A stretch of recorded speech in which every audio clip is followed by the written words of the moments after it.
3 questions pour moi et puis 2 questions que je te traduis. d'accord. Oui.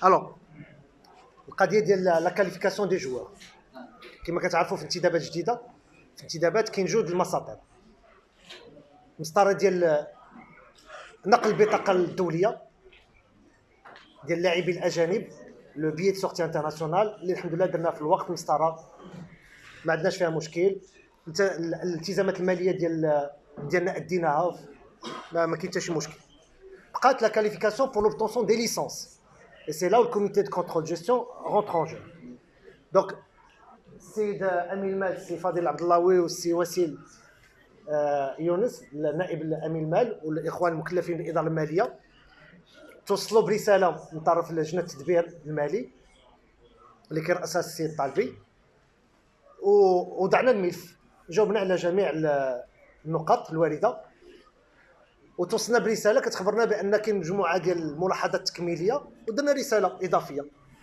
دونك هذا هو الشيء اللي كاين حنا كنتسناو باش ناخذوا ليسون ديالنا مبدئيا الملف ديالنا ملف متكامل ما فيه حتى شي مشكل ملي بعثنا بالرساله التكميليه والايضاحات التكميليه ما توصلنا حتى شي جواب مبدئيا حنا في وضع جيد لان ما عندنا حتى شي انترديكسيون دو ريكروتمون والملفات ديالنا كنا الحمد لله مصفيه Olinga est un joueur qui a été identifié par le staff technique, qui a été validé par la direction technique, qui a été validé également par plusieurs personnes, dont la commission technique, à qui le Raja a fait une offre officielle, à qui le Raja a obtenu le visa de rentrée, à qui le Raja a envoyé le billet d'avion. Mchina au Qatar, on est parti au Qatar, le jour au lendemain, le joueur, il a signé l'offre, il a signé le document qui constitue un contrat. Il y a une offre, et on accepte l'offre, c'est un contrat. Et on l'attendait pour venir. Entre-temps, il a changé d'avis. Je lui souhaite bon courage. Celui qui ne veut pas le Raja, on ne veut pas de lui. لما كيبغيش الرجاء ما عندنا ما نديرو به. أنا مقتنع بهذه القناعة هذه. أنا خلال التجربة ديالي ككاتب عام ولا كرئيس celui qui vient au Raja avec le cœur الراجل كتعطيه كل شيء. حتى اللي كيخدم خدمته بقلبه وبقناعة وعن حب داك الخدمة ديالو كترجع عليه داك المردود. Celui qui ne veut pas le Raja, qui vient pas par le cœur, on n'a pas besoin de lui. Et le Raja ne repose pas sur une seule personne. Jamais le Raja ne repose sur un. Le foot, c'est un sport de 11 personnes.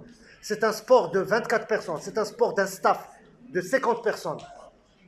Donc c'est un sport collectif. Donc en Liga, le dossier chez l'avocat. Ils sont en train de l'attaquer à la FIFA pour non-respect de l'obligation contractuelle. Et je ne le lâcherai pas. J'irai jusqu'au bout. Le comité ne le lâchera pas. On ira jusqu'au bout. Parce que celui qui veut prendre le Raja pour augmenter les enchères, il doit le payer. حنا ماشي في البورصه يشدونا بداو يلعبوا بينا سميه الرجاء سميه عزيزه وكبيره وعلى قبلها غادي نتقاتلوا جوسكو الوغ الحزم ما كاينش مشكل كاين دي زيشونس دو بايمون ils sont en train d'être exécutés نادي حزم نادي كبير نادي العلاقه ديالو مع نادي رجاء نادي علاقه طيبه علاقه اخويه علاقه احترافيه لو كونترا فيه التزامات على عاتق الطرفين الا ما احترمش الالتزام المالي الامور غاديه ما فيهاش مشكل. Alors il y a deux questions de monsieur Beloudi qui concernent les deux joueurs qui viennent du Rwanda en retour de prêt. Youssef Gharb et Aït Hussein. Est-ce qu'ils vont rentrer dans le groupe? Quelle est leur situation? Et une autre question de la part de monsieur Beloudi par rapport aux préparatifs pendant cette période où il constate qu'il n'y a pas eu beaucoup de matchs amicaux, il n'y en a eu que 2. Est-ce que ça ne va pas avoir un impact sur les compétitions futures? Donc c'est un point technique auquel je te donne la parole. J'ai testé les 2 joueurs qui sont venus s'entraîner une semaine avec moi, qui venaient du Rwanda, un ailier et un défenseur, qui m'ont bien plu, voilà, surtout le défenseur central, parce qu'on en avait besoin à cette position-là. Maintenant, avec les transferts de fin de saison qu'on a réalisés à faire, ces 2 joueurs sont retournés en espoir, sont toujours à notre disposition, mais j'ai un noyau de 26 joueurs. Donc plus je ne peux pas avoir, sinon ça va abaisser la qualité du travail qu'on est en train de faire. Parce que plus 4 gardiens, ça fait 30 joueurs sur le terrain, déjà qu'on n'a déjà pas plusieurs terrains, c'est très compliqué à travailler, donc ils sont retournés en équipe espoir. Youssef a demandé d'être libéré, ça c'est avec le président, il discutera. Voilà, et pour l'autre question, c'est... Les matchs amicaux, voilà. Est-ce qu'il y a un impact sur... J'ai mis pour l'instant l'impact sur le volume. Le volume, ça veut dire une charge de travail. Tout le monde a joué 45 minutes parce que mon but est d'arriver tout le monde au même niveau. D'accord? Même si au départ, on n'aura pas trop de problèmes, parce que tout le monde a ce problème-là. Le problème, c'est le calendrier. J'espérais que le Maroc se qualifie encore. On avait match ici le 5, tu vois? Donc c'est très compliqué de faire Des arbitrages. des arbitrages. C'est pas évident. Donc je suis toujours avec le calendrier en train de jouer. J'aurais voulu faire un match en plus. Je comptais le faire maintenant.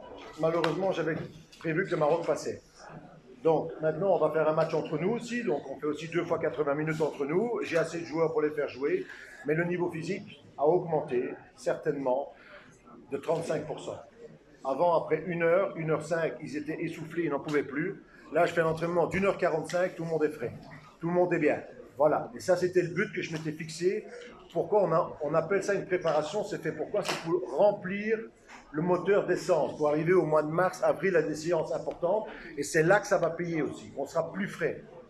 J'ai vu aussi qu'on a encaissé 2 buts dans les dernières minutes. C'est aussi parce que le corps, il ne suit plus, on est fatigué, on fait quelques petites erreurs et ça se paye cash à ce niveau-là. Donc c'était l'accent surtout pour tout le groupe, régénération et surtout base de travail.